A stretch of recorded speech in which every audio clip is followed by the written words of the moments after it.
So now rear mount. Rear mount's always a nasty one to get caught in.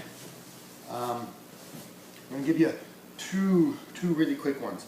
One if he has the harness grip, and one if he doesn't. So we'll do the one if he doesn't first. This one's a little easier. No, he doesn't have that yet.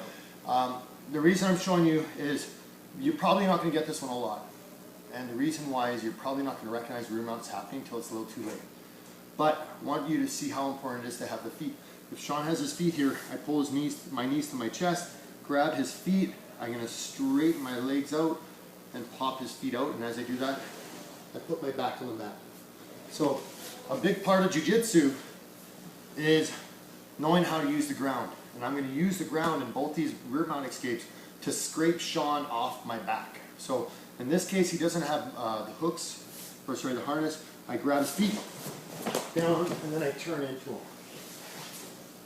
The challenge, of course, is he's probably going to get the harness pretty quickly. So if I can manage to ball up and he's going for his harness now, I can still get out, but it's a little tricky, right? It's a bit of a scramble, but it's something to be aware of, and it's a very common thing to try and get rid of the hooks.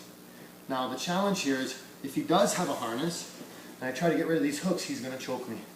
So now, yeah, I'm playing with fire a little bit.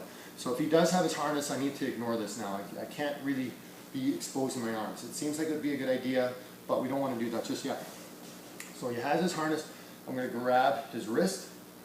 I'm going to take my other hand and grab his elbow and pull it deeper. Okay? So I want it tight. I want his elbow in front of my shoulder. And we're just going to rotate a little bit. Good. I want to put his back on the mat, and then I want to try and tilt my way to this side. And that's really important. The side that has the arm is the side I have to fall to. So I have this, and I hold this tight to my chest. I straighten my leg out and turn my hips and turn my shoulder. So I want to try and use that ground to scrape Sean off my back. Now I got to here, I don't want him going to mount, but this is also why I'm holding on to his arm. So Sean, go to mount, go to mount, go to mount. He can't go to mount if I hold on to this arm, but if this arm slips, go to mount. Oh, see there.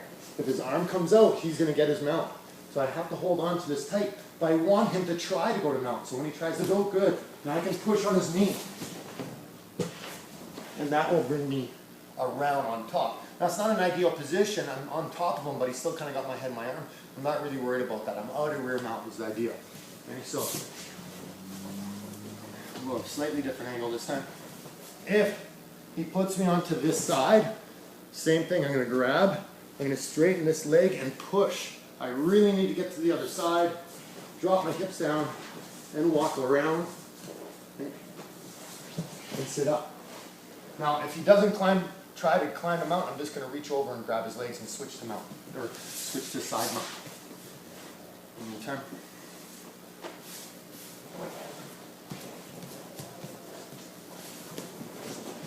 From here, I'm not really terribly worried. He's just going to hold on for a little bit. I can work my hand in, work my arm around his head, and then I'm going to be fine from here.